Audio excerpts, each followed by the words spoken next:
Oração da noite, crescimento espiritual e altar reconstruído. Antes de qualquer coisa, quero que você faça uma coisa simples nessa noite. Coloca a mão no peito, sente o seu coração batendo. Esse coração que carregou o peso do dia inteiro, que processou 1000 pensamentos, que sentiu alegrias e tensões, que chegou até esse momento ainda pulsando.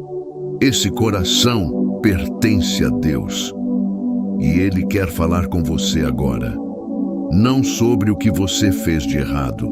Não para te cobrar ou te condenar, mas para te convidar, para te chamar para algo mais profundo, mais real, mais transformador do que você talvez já tenha experimentado na sua caminhada com Ele. A palavra que Deus tem para você nessa noite está em Efésios 6, 10, 11. Finalmente, sede fortalecidos no Senhor e na força do seu poder, revestivos de toda a armadura de Deus, para que possais ficar firmes contra as ciladas do diabo. Percebe o que a Bíblia diz? Não para sermos fortes em nós mesmos, não para buscarmos força nas pessoas ao nosso redor, mas para sermos fortalecidos no Senhor, na força do seu poder. E isso só acontece de uma forma: crescendo, buscando, aprofundando. Crescimento espiritual não é opcional na vida cristã. Não é um bônus para os mais dedicados. É uma necessidade, é um chamado, é o caminho para uma vida que realmente faz sentido. E nessa noite, Deus está te chamando para esse caminho. Se você chegou até aqui com fome de crescer espiritualmente e sente que Deus está falando com o seu coração, comente: estou pronto, Senhor. Declare essa disposição e receba essa palavra. Mas eu quero te fazer uma pergunta que pode incomodar um pouco. Quando foi a última vez que você realmente cresceu espiritualmente? Não estou falando de assistir um culto. Não estou falando de ouvir uma música de louvor no caminho para o trabalho. Estou falando de um crescimento real.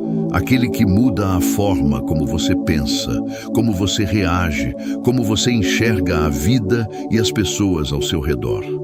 Porque existe uma diferença enorme entre frequentar a presença de Deus e habitar nela.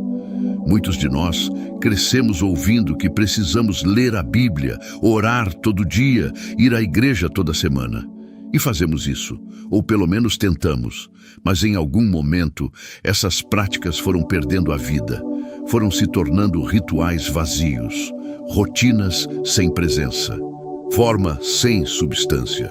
E aí chega um dia em que você percebe que está cansado, não cansado de Deus, mas cansado de um cristianismo raso, superficial, que não muda nada por dentro.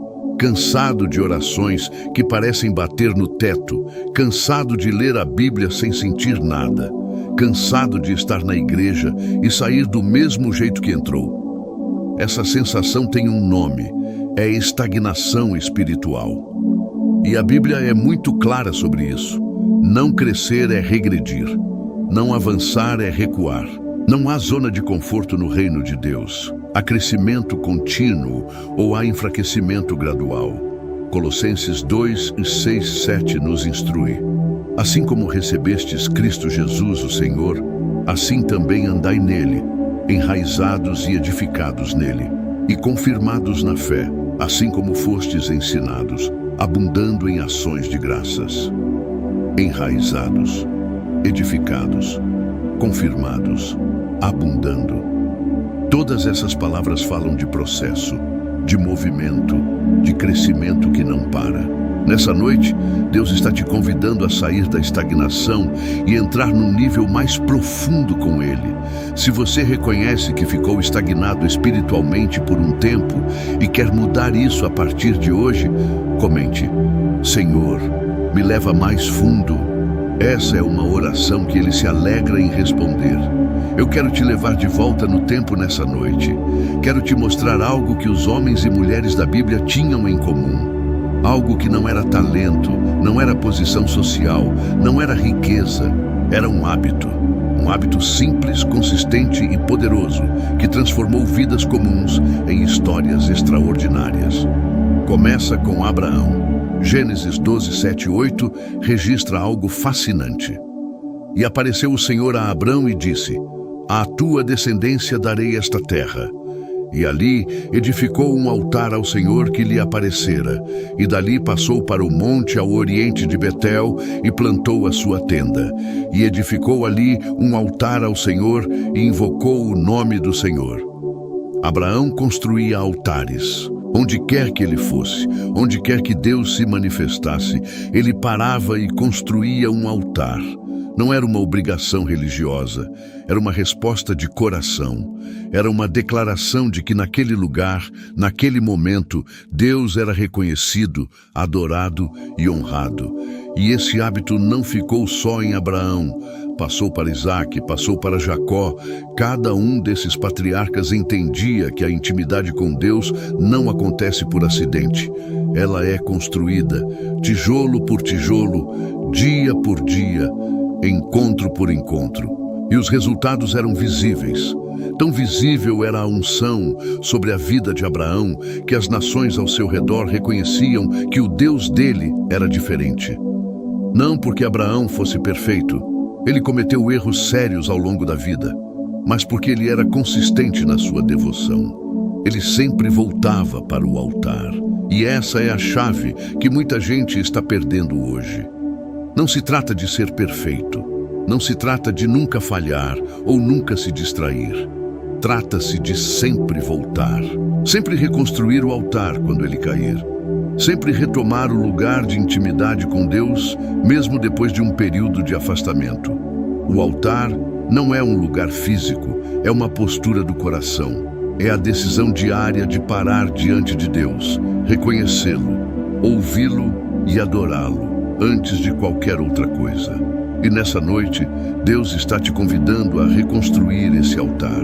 Se você quer reconstruir o seu altar diante de Deus, a partir dessa noite, comente: meu altar será reconstruído. Declare isso e veja Deus honrar essa decisão. E agora eu quero te mostrar o exemplo mais poderoso de todos. Se existe alguém que você imaginaria não precisar se esforçar para crescer espiritualmente, seria Jesus. Afinal, estamos falando do Filho de Deus, do Verbo que se fez carne, daquele em quem habita toda a plenitude da divindade. E ainda assim, presta atenção nisso, a Bíblia não registra nenhum crescimento espiritual automático, nem mesmo na vida de Jesus. Lucas 2, 41, 47 nos conta que quando Jesus tinha apenas 12 anos, seus pais o encontraram no templo depois de 3 dias de busca. E o que ele estava fazendo? Sentado no meio dos mestres, ouvindo e fazendo perguntas. E todos que o ouviam ficavam maravilhados com a sua compreensão e as suas respostas. 12 anos de idade, e já no templo, já estudando, já buscando, já crescendo. Mas não parou por aí. Quando Jesus chegou à vida adulta, esse hábito não desapareceu. Se aprofundou. Marcos 1,35 registra algo que me impressiona toda vez que leio.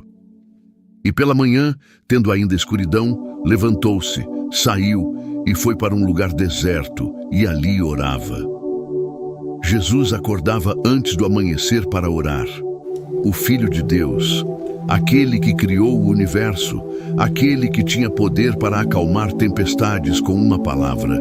Ele ainda assim escolhia acordar no escuro, se separar de todos e passar tempo com o Pai. Se Jesus considerou esse tempo necessário, quem somos nós para achar que podemos avançar sem Ele? E tem algo ainda mais profundo aqui. Jesus não orava por obrigação. Ele orava porque amava o Pai, porque queria ouvir a voz dele, porque entendia que toda a força, toda a sabedoria e toda a unção que operava através dele vinha desses momentos de intimidade. E foi exatamente esse modelo que ele passou para os discípulos, o mesmo que os levou ao cenáculo antes do Pentecostes, o mesmo que os fez perseverar em oração por dias até que o Espírito Santo descesse com poder. Crescimento espiritual sempre custou tempo. Sempre custou intenção, sempre custou a decisão de abrir mão de algo menos importante para buscar o que é eterno. E essa conta não mudou até hoje. Se o exemplo de Jesus te inspira a ser mais intencional na sua vida de oração e na busca por Deus, comente: quero o que Jesus tinha, Senhor. Declare essa fome e deixa Deus te surpreender. Então, vamos falar sobre algo muito honesto nessa noite. Por que, sabendo de tudo isso, ainda é tão difícil ser consistente na vida espiritual? Porque, mesmo conhecendo os exemplos de Abraão, de Davi e de Jesus, a gente ainda luta para manter uma rotina de oração, de leitura da palavra, de busca genuína pela presença de Deus. Eu acredito que existem 3 razões principais, e quero falar sobre cada uma delas com honestidade. Porque nomear o problema é o primeiro passo para vencê-lo. A primeira é a ilusão da ocupação. A vida moderna criou em nós a sensação de que estar ocupado é sinal de produtividade, de valor, de importância. A agenda lotada virou troféu. E nesse ritmo frenético, o tempo com Deus vai sendo empurrado para o final do dia, quando já não sobra energia, atenção nem disposição. A verdade é que não falta tempo para Deus. O que falta é a decisão de proteger esse tempo como sagrado e intransferível. A segunda razão é o imediatismo. Vivemos numa cultura de resultados rápidos. Queremos tudo agora. Respostas imediatas, transformações instantâneas, crescimento sem processo. Mas crescimento espiritual não funciona assim. Ele é lento, profundo e silencioso. Como uma raiz que cresce debaixo da terra sem que ninguém veja, mas que sustenta tudo que aparece acima do solo. E quando a gente não vê resultado imediato, desanima e abandona. A terceira razão é a resistência espiritual. O inimigo sabe que um cristão enraizado em Deus é uma ameaça real ao seu reino. Por isso, ele não precisa te fazer pecar abertamente. Basta te deixar ocupado o suficiente para que você nunca desenvolva profundidade espiritual. Basta fazer com que a Bíblia pareça difícil demais, que a oração pareça monótona demais, que a presença de Deus pareça distante demais. Mas Tiago 4, 7 e 8 nos dá a resposta para tudo isso. Sujeitai-vos, pois, a Deus. Resisti ao diabo, e ele fugirá de vós. Chegai-vos a Deus, e ele se chegará a vós. Sujeição, resistência, aproximação. 3 movimentos simples que quebram qualquer ciclo de estagnação espiritual.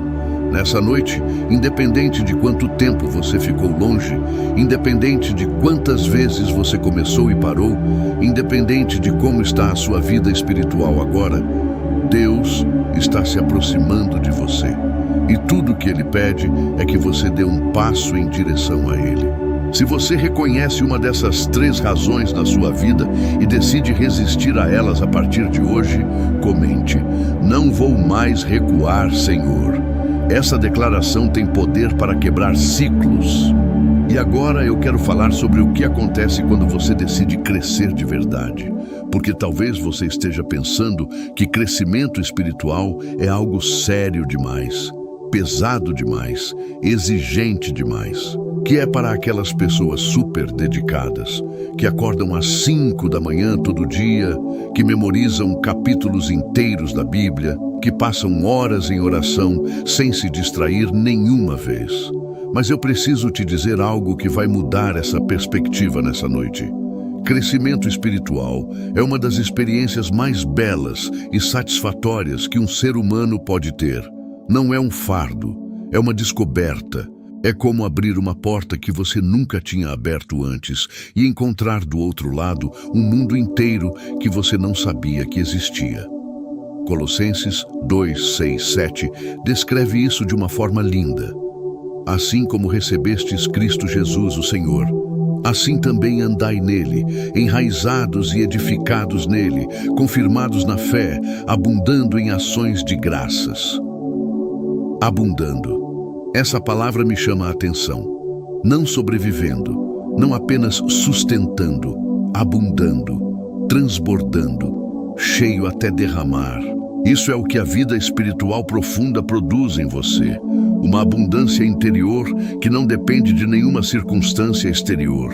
Uma alegria que permanece mesmo quando as coisas ao redor estão difíceis.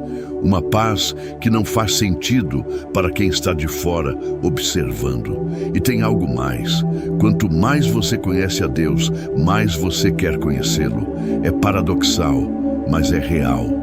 Cada encontro genuíno com Ele desperta em você uma fome ainda maior pelo próximo encontro. Cada camada que você descobre revela outras camadas mais profundas esperando para ser exploradas, porque Deus é infinito. Não há fundo, não há limite, não há um ponto em que você pode dizer que já conheceu tudo que há para conhecer dele. Sempre há mais. Sempre há mais profundidade, mais revelação, mais facetas do caráter de Deus esperando para se revelar para quem busca com sinceridade. E sabe o que mais? Esse crescimento não fica só em você, ele transborda.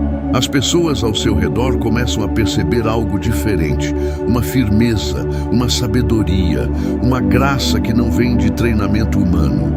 A sua família sente. Os seus amigos percebem, o seu ambiente de trabalho é impactado, porque quando você cresce em Deus, você não cresce sozinho. Você se torna um canal através do qual a vida de Deus flui para o mundo ao seu redor. Assim como as nações ao redor de Abraão reconheciam o Deus dele. Assim como o Sinédrio reconheceu que Pedro e João haviam estado com Jesus. O crescimento espiritual genuíno deixa marcas visíveis que o mundo não consegue ignorar.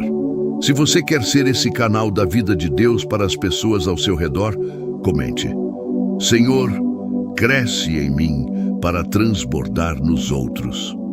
Que declaração poderosa para fazer nessa noite. Quero falar agora sobre algo que considero o coração de todo o crescimento espiritual. Não é o quanto você ora. Não é o quanto você lê, não é a quantidade de cultos que você frequenta ou de versículos que você memoriza. Embora tudo isso seja importante, existe algo mais fundamental por trás de todas essas práticas. É o desejo. Porque você pode fazer todas as coisas certas pelos motivos errados. Pode orar por obrigação, pode ler a Bíblia por culpa, pode ir à igreja por hábito cultural. E essas práticas, feitas sem desejo genuíno, sem fome real, sem sede verdadeira por Deus, produzem exatamente o que tantos cristãos descrevem: uma vida espiritual seca, mecânica e sem vida. O Salmo 42, 1-2, captura com perfeição o que Deus quer despertar no seu coração nessa noite. Como o servo anseia pelas correntes de águas, assim, ó Deus, a minha alma anseia por ti. A minha alma tem sede de Deus, do Deus vivo.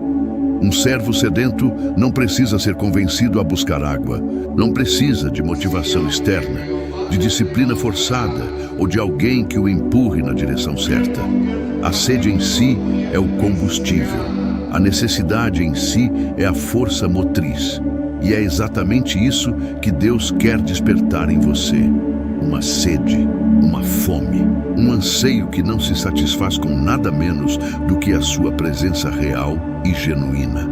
E aqui está o segredo que poucos percebem. Essa sede não é algo que você produz, é algo que Deus desperta. Você não consegue fabricar fome espiritual na sua própria força, mas você pode pedir por ela. Você pode abrir o seu coração e dizer: Senhor, eu estou seco, eu estou vazio, eu não sinto essa fome que deveria sentir, mas eu quero sentir. Desperta em mim esse desejo. E Deus honra essa oração, sempre. Porque Ele mesmo disse em Mateus 5:6, bem-aventurados os que têm fome e sede de justiça, porque eles serão fartos. Os que têm fome serão fartos, não os que têm perfeição. Não os que têm um histórico espiritual impecável, os que têm fome. E talvez nessa noite, a coisa mais honesta que você possa fazer seja admitir que essa fome diminuiu. que em algum momento do caminho a sede foi sendo substituída por rotina, por obrigação, por distância, e pedir a Deus que a reavive, porque quando a fome volta, tudo muda. A Bíblia que antes parecia árida começa a falar. A oração que antes parecia monótona começa a se tornar encontro. A presença de Deus que antes parecia distante começa a se tornar tangível, real, transformadora. A fome é o começo de tudo. Se você quer que Deus reavive essa fome e essa sede pela sua presença no seu coração, comente: Senhor, me dá fome de Ti. Essa é uma das orações mais poderosas que você pode fazer. Preciso falar sobre algo que talvez seja o maior inimigo do seu crescimento espiritual. Não é o diabo, não é o mundo, não é a falta de tempo ou de recursos. O maior inimigo do seu crescimento espiritual tem um nome que poucos gostam de pronunciar com honestidade. É a inconsistência. Porque o problema de muitos cristãos não é nunca começar, é nunca continuar. É o ciclo interminável de começar com entusiasmo, manter por alguns dias, enfraquecer na segunda semana e abandonar na terceira. E então sentir culpa. E então recomeçar com um novo entusiasmo. E então repetir o mesmo ciclo. Já esteve nesse lugar? Eu já estive. E acredito que a maioria das pessoas que está ouvindo isso agora também. Mas quero te mostrar algo que vai mudar a forma como você enxerga a consistência espiritual. Os patriarcas não construíam altares apenas quando estavam inspirados. Não adoravam a Deus apenas quando sentiam a presença de forma intensa. Não buscavam a Deus apenas nos dias bons, nas temporadas de vitória, nos momentos em que tudo fazia sentido. Abraão construía altares no meio das jornadas, no meio das incertezas, no meio dos desertos literais que atravessava. A consistência dele não dependia das circunstâncias, ela as desafiava. E Davi, o homem segundo o coração de Deus, escreveu muitos dos seus salmos mais profundos no meio de perseguições, de dores e de momentos em que Deus parecia silencioso. A consistência de Davi na busca por Deus não era produto de uma vida tranquila, era o que o sustentava em meio ao caos. E Jesus, que acordava antes do amanhecer para orar, fazia isso não apenas nos dias de descanso. Fazia isso no meio de uma agenda que incluía multidões, milagres, conflitos com líderes religiosos e o peso crescente do que estava por vir. A consistência de Jesus na comunhão com o Pai era o alicerce de tudo o que ele fazia. 1 Coríntios 15:58 nos instrui: Sede firmes e constantes, sempre abundando na obra do Senhor, sabendo que o vosso trabalho não é vão no Senhor. Firmes, constantes, sempre abundando, não quando der vontade, não quando as circunstâncias permitirem, não quando a vida estiver tranquila o suficiente. Sempre. E a boa notícia é que consistência não se constrói de uma vez. Ela se constrói um dia de cada vez, uma escolha de cada vez, uma manhã de cada vez, uma oração de cada vez. Cada vez que você escolhe buscar a Deus, mesmo sem vontade, mesmo sem sentir nada, mesmo cansado e sobrecarregado, você está construindo algo que o tempo não destrói. Você está construindo um altar que permanece. Se você decide hoje quebrar o ciclo da inconsistência e construir um altar que permanece, comente: Senhor, desta vez eu não paro. Declare isso e deixe Deus ser a força por trás dessa decisão. E então chegamos ao momento mais sagrado dessa noite. O momento em que as palavras param e o coração fala. Tudo o que foi dito até aqui sobre crescimento, sobre altares, sobre consistência, sobre fome espiritual, foi preparação para esse momento. Porque toda verdade recebida precisa de uma resposta. Toda semente plantada precisa de água. E a água que vai fazer germinar tudo que foi semeado no seu coração essa noite é a oração que vamos fazer agora juntos. quero te pedir uma coisa antes de começarmos. Solta o peso do dia, solta as preocupações de amanhã, solta a lista de coisas que ainda precisam ser resolvidas. Por alguns minutos, existe só você e Deus. Só o seu coração e o coração do Pai que te conhece completamente e te ama incondicionalmente. E agora, juntos, vamos reconstruir o altar. Pai Celestial, eu chego diante de Ti nessa noite com o coração cheio de fome, cheio de desejo, cheio de uma vontade que eu nem sabia que tinha até essa palavra chegar até mim hoje. E agora que eu ouvi, Senhor, eu não consigo mais fingir que está tudo bem do jeito que estava. Estou cansado das águas rasas. Estou cansado de um cristianismo de superfície que não muda nada por dentro.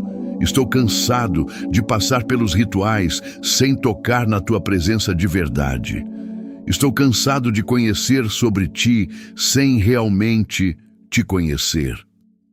E nessa noite eu faço uma escolha, Pai. Não uma promessa baseada na minha força, porque eu já sei que na minha força eu falho, mas uma decisão baseada na Tua graça, uma entrega baseada na Tua fidelidade. Eu escolho crescer, eu escolho aprofundar, eu escolho construir um altar diante de Ti e ser consistente com esse altar. Senhor, assim como Abraão parava no meio das suas jornadas para Te reconhecer e adorar, eu paro agora. No meio da correria da minha vida, no meio das demandas e das responsabilidades, eu paro e Te construo um altar no meu coração. Assim como Jesus acordava antes do amanhecer para estar com o Pai, eu quero ter essa mesma fome, essa mesma disciplina, esse mesmo amor pelo tempo na Tua presença. Não por obrigação, mas porque eu entendi que é nesses momentos que tudo muda. Senhor, que as minhas raízes cresçam fundo em Ti, que a minha vida encontre nourishment na Tua palavra, na oração, no louvor e na obediência. Que eu não permaneça fraco quando Tu me chamaste para ser forte, que eu não permaneça raso quando há profundezas em Ti que ainda não explorei. Abre o meu coração para amar a Tua palavra de novo. Dá-me entendimento quando eu ler. Dá-me paciência quando eu estudar. Dá-me um coração que ouve, recebe e obedece. Remove de mim toda preguiça espiritual, toda procrastinação, toda desculpa que eu já usei para não Te buscar. Remove toda falsa urgência que me fez Te tratar como secundário. Ensina-me a Te colocar em primeiro lugar, não apenas nas minhas palavras, mas no meu tempo, nas minhas escolhas e na minha devoção. E Pai, nos dias em que eu cansar, nos dias em que a vontade não vier, nos dias em que o inimigo tentar me convencer de que não vale a pena, que o Teu Espírito Santo se levante dentro de mim e me lembre de quem Tu és e de tudo que está disponível para mim na Tua presença. E se você orou junto e reconstruiu o seu altar diante de Deus nessa noite, comente: meu altar está de pé, Senhor. Essa é uma declaração que o céu inteiro celebra. E enquanto eu reconstruo esse altar, Senhor, eu também recebo. Recebo a Tua graça para ser consistente quando a vontade falhar. Recebo a Tua força para me levantar nos dias em que eu cair. Recebo a Tua paciência comigo mesmo nos momentos em que o progresso parecer lento demais. Porque eu sei que Tu que começaste a boa obra em mim, és fiel para completá-la. Eu recebo uma fome renovada pela Tua palavra. Que a Bíblia, que às vezes pareceu árida e difícil, se torne viva e poderosa nas minhas mãos a partir dessa noite. Que cada página que eu abrir fale diretamente ao que estou vivendo. Que cada versículo que eu ler penetre fundo e produza transformação real na minha vida. Eu recebo uma vida de oração que não é mais rotina, mas encontro. Que cada vez que eu me ajoelhar diante de Ti, eu encontre o Pai que me conhece pelo nome, que sabe o que preciso antes mesmo de eu pedir, que está mais interessado em me transformar do que em apenas resolver os meus problemas. Senhor, que o meu crescimento espiritual não fique guardado só para mim, que ele transborde, que a minha família sinta a diferença, que os meus amigos percebam algo novo em mim, que o meu ambiente seja impactado pela tua presença, que habita em mim de forma cada vez mais profunda. Que assim como as nações ao redor de Abraão reconheciam o Deus dele, as pessoas ao meu redor reconheçam o Deus que eu sirvo. Não pela minha perfeição, mas pela minha transformação. Não pelo que eu digo, mas pelo que eu me tornei na tua presença. Eu também oro por cada pessoa que está orando junto comigo nessa noite, Pai. Por aquela que está seca e faminta, mas não sabia nomear o que sentia até hoje. Por aquela que tentou crescer tantas vezes e desistiu e está com medo de tentar de novo. Por aquela que nunca teve uma vida espiritual profunda e essa noite é o seu primeiro passo em direção a algo real. Que tua graça alcance cada uma delas onde estão. Que teu Espírito Santo seja o sustentador de cada altar que está sendo reconstruído nessa noite ao redor do mundo. Que nenhuma dessas decisões seja esquecida amanhã de manhã, mas que elas se tornem o começo de uma história que vai durar para sempre. Senhor, eu te agradeço. Obrigado por não ter desistido de mim nos meus períodos de estagnação. Obrigado por continuar me chamando para mais profundidade, mesmo quando eu me contentava com a superfície. Obrigado pela tua palavra, que é lâmpada para os meus pés e luz para o meu caminho. Obrigado pela semente que foi plantada no meu coração essa noite. Obrigado pelo fogo que ela trouxe. Obrigado porque eu sei que o que tu começas, tu completas, e tu começaste algo novo em mim hoje. Que cada raiz que eu fincar em ti nessa temporada produza frutos que durem. Que cada altar que eu construir permaneça de pé. Que cada passo que eu der em direção a ti seja respondido com tua aproximação. Porque tu prometeste que assim seria. Toda a glória, toda a honra e todo o louvor são teus, Senhor, agora e para sempre. Em nome de Jesus, amém. E que essa oração da noite tenha acendido algo novo dentro de você. Uma fome que não existia antes, uma determinação que vai além do entusiasmo do momento, uma decisão real, enraizada na graça de Deus de crescer e não parar mais. Você não é o mesmo que era quando começou a orar. Algo mudou, uma semente foi plantada, um altar foi reconstruído, e Deus, que vê o que ninguém mais vê, já está honrando essa decisão. Durma essa noite com paz. Amanhã, quando você abrir os olhos, o altar ainda estará de pé, e Deus estará lá, esperando pelo encontro que você prometeu ter com Ele. Que essa seja a temporada mais profunda e mais transformadora da sua caminhada com Deus. Que daqui a um ano você olhe para trás e não reconheça mais a versão de si mesmo que estava seca e estagnada. Porque o crescimento terá sido tão real, tão visível e tão glorioso que só poderá ser explicado pela mão de Deus na sua vida. Se essa oração da noite reconstruiu algo dentro de você, comente: amém, meu altar está reconstruído e eu não paro mais. E se sentir no coração, compartilhe com alguém que também precisa sair das águas rasas e mergulhar fundo em Deus. Você pode ser o instrumento que Ele usa para despertar a fome de alguém essa noite. Que a paz do nosso Senhor Jesus Cristo esteja com você sempre. Deus te abençoe.